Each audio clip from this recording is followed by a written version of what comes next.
Salut à tous, c'est le grand retour des lunettes, mais évidemment, ça n'est pas le sujet de cette vidéo. Aujourd'hui, je vous montre comment faire une analyse SEO super rapide. Je vais vous montrer moi les checks que je fais quand vraiment très rapidement je veux analyser les performances SEO d'un site, quels sont leurs focus en termes de SEO, est-ce qu'ils se débrouillent bien, est-ce qu'ils sont dans une bonne tendance au niveau de leurs résultats SEO, quels sont leurs meilleurs mots-clés, en bref, repérer en un clin d'œil toutes leurs tops informations qui sont vraiment les plus parlantes. Pour ce faire, j'ai tapé un mot-clé vraiment au pif, perceuse pas chère dans Google. Ici, ce qu'on va faire, c'est qu'on va descendre jusqu'à trouver le premier site thématisé un peu bricolage. Bon, pas but parce qu'ils sont vraiment trop énormes. On va plutôt prendre, alors soit Brico Dépôt, mais pareil, c'est assez énorme. J'aimerais plutôt prendre un petit site où ça va être beaucoup plus parlant parce qu'on aura du coup moins de data analysée. Ici par exemple Sobrico, alors je m'y connais pas, ça se trouve c'est un géant. Cette vidéo est une nouvelle fois sponsorisée par AutoSwitch, c'est vraiment un honneur de les mettre en avant sur la chaîne. Hébergeur web français au top, une offre qui vous permet de plugger différents noms de domaine sur un même hébergement. C'est vraiment, ça vous permet de faire des économies d'échelle, c'est vraiment top. Ils ont un SAV au top, hyper réactif. Bref, vous commencez à connaître. Si jamais vous êtes à la recherche d'un bon hébergeur web français, évidemment, vous avez un lien qui se trouve en description. Un grand merci à eux. Donc déjà, la toute première chose que je fais en général, c'est que je vais sur la page d'accueil et je regarde directement le title du titre du site, tout simplement pour savoir de quoi est-ce qu'on parle. Bon, là, on s'en doute, sobrico, mais voilà, bricolage, outillage, jardinage, en général, le title est très révélateur de la thématique du site et en général, peut-être des top mots-clés du site. Ensuite, souvent, j'ouvre Wapalizer juste ici pour voir un peu la technologie qui est employée ici. Bon, comme c'est un gros site, je pense qu'on est sur un site codé en dur. En tout cas, sinon, ici, c'est pas rare de voir apparaître WordPress, Shopify, etc. Ça peut donner un indice. Ensuite, ce que j'aime bien faire, c'est un site de points avec le nom de domaine. Ensuite, on va cliquer ici sur outils et là, comme ça, on va voir en fait le nombre de pages indexées dans Google. C'est pareil, comme ça, on comprend d'emblée si on est sur plutôt un petit site, un site moyen ou un gros site. Ici, en l'occurrence, on est sur un gros site, quasiment 20 000 pages indexées, c'est vraiment pas mal. Ensuite, on va commencer l'analyse SEO à proprement parler des performances. On va se rendre sur Alloscan, on va aller dans le Site Explorer, on va copier-coller le nom de domaine, on va faire rechercher et on va analyser tout simplement les datas que nous donne l'outil. D'ailleurs, je le rappelle, pour ceux qui souhaitent s'abonner à Alloscan, qui est un top outil SEO français, vous avez moins 8% vous avez 8% de réduction en fait avec le code VENJONP, tout en majuscule. Vous avez les infos qui se trouvent dans la description. Donc ici, on voit qu'on a un indice de visibilité qui globalement est en hausse, donc c'est très bien. Ça peut être un peu, ça reflète vraiment la tendance SEO, la tendance justement de visibilité SEO du site.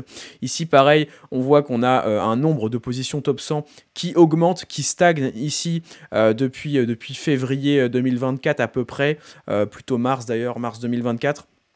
Mais on voit que globalement, ils sont sur une pente ascendante. Pareil, le nombre de pages positionnées qui globalement est sur une pente ascendante, donc c'est très encourageant.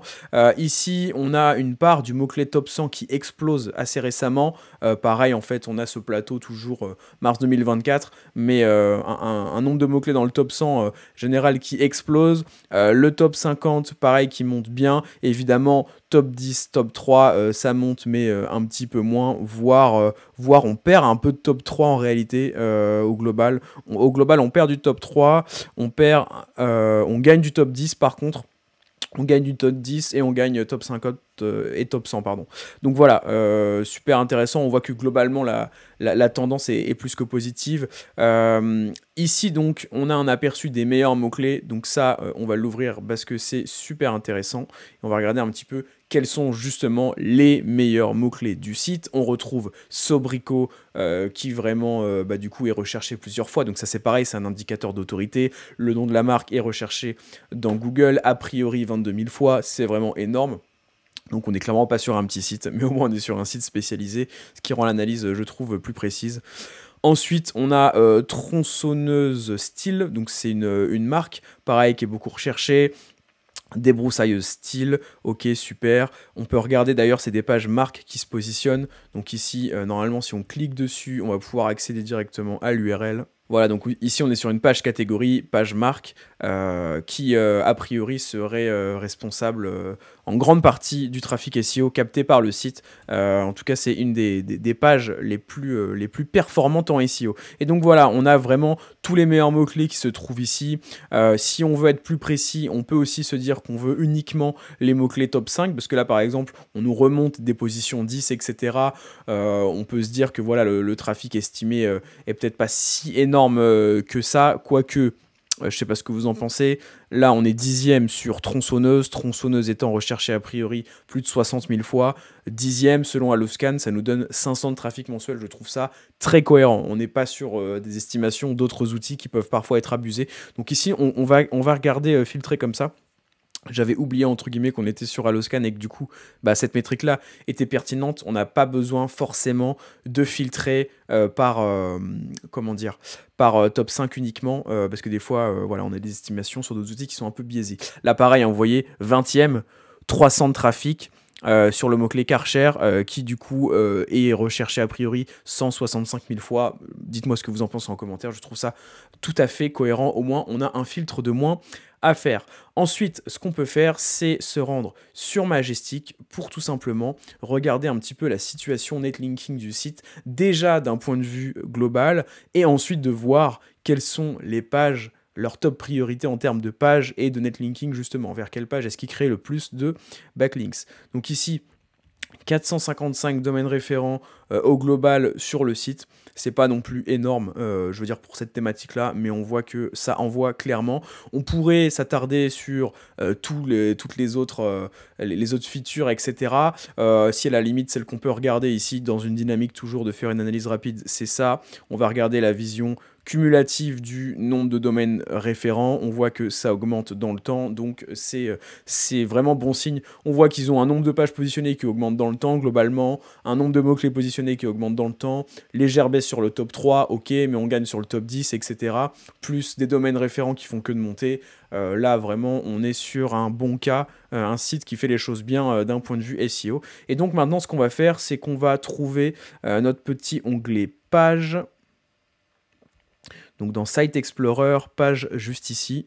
Et là, on va pouvoir voir du coup quelles sont les pages qui reçoivent le plus de liens, évidemment, enfin de domaines référents en l'occurrence. Évidemment, on a la homepage et ses différentes versions, la version HTTP, la version HTTPS, 3W, la version HTTPS sans les 3W, etc.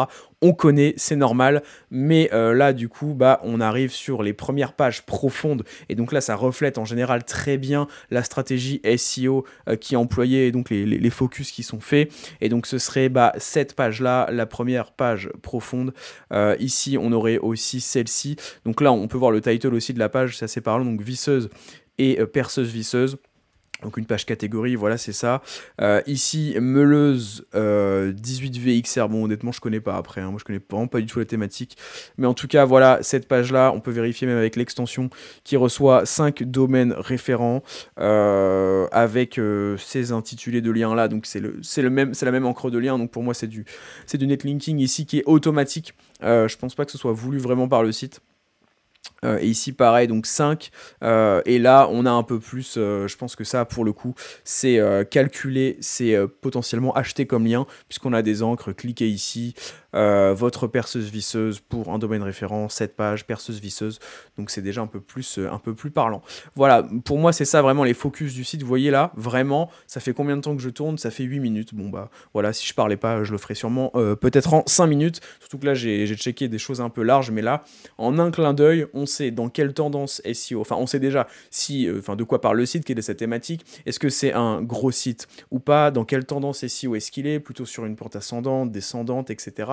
Quelles sont globalement ses meilleures pages, meilleurs mots-clés, quelle est sa situation netlinking d'un point de vue global, et quels sont les focus netlinking actuels du site. Et si on veut aller encore plus loin, le dernier truc qu'on peut faire, c'est juste taper le nom de marque dans Google pour analyser un petit peu le branding du site et voir ce qui remonte. Donc ici, on voit que du coup, ils sont linkés avec Leroy Merlin, Carrefour, Bricomarché, etc. Est-ce qu'on a un LinkedIn ici? Est-ce qu'on a vraiment des réseaux sociaux? J'ai pas l'impression. J'ai pas l'impression, j'ai pas l'impression. On a, si Instagram ici 23 000, donc c'est pas mal honnêtement. On voit qu'ils sont présents sur Amazon, très bien. En tout cas, qu'ils sont vendus sur Amazon, sur plein d'autres sites du coup, bah, de bricolage, un Bricorama, et cetera. Donc super intéressant. Mais voilà, en termes de réseaux sociaux, j'ai pas l'impression qu'on soit, non plus au top. Sobrico 40 abonnés, je pense pas que ce soit le truc officiel. X, bon allez, on va ouvrir Facebook aussi. On va regarder rapidement, mais voilà. Ça, c'est un petit peu le truc qu'on peut faire en plus. Donc moi, là, pour l'instant, je retiens le Instagram, où a priori, ça publie quand même pas mal. Alors, je ne vais pas vérifier la fréquence, on n'est pas là pour faire une analyse en profondeur. Ici, bon, bah, un Twitter qui est là pour être là, qui a publié la dernière fois en 2021. Voilà, 130 abonnés, c'est pas du tout parlant. Et ici, je crois que je vais pas pouvoir me connecter. J'ai toujours un bug avec Facebook, mais en tout cas, voilà, c'est écrit 40 abonnés, donc bon, je pense pas que ce soit incroyable. Écoutez, dites-moi ce que vous pensez de cette analyse rapide en commentaire. Vraiment, c'est ce que je fais moi à chaque fois, que ce soit pour analyser des spots pour du netlinking, même si je fais en plus d'autres petites analyses spécifiques au netlinking, ou surtout, bah voilà, tout simplement quand on m'envoie un site, qu'il faut que j'analyse un concurrent SEO d'un de mes clients. Vraiment, c'est le genre d'analyse que je vais faire et je vais plus ou moins la pousser. Mais par exemple, pour un pré-audit, faire un devis, une propale, etc., estimer un budget d'achat de lien pour un client, c'est le genre d'analyse rapide que je vais faire. Moi, je vous dis à la semaine prochaine. Ciao.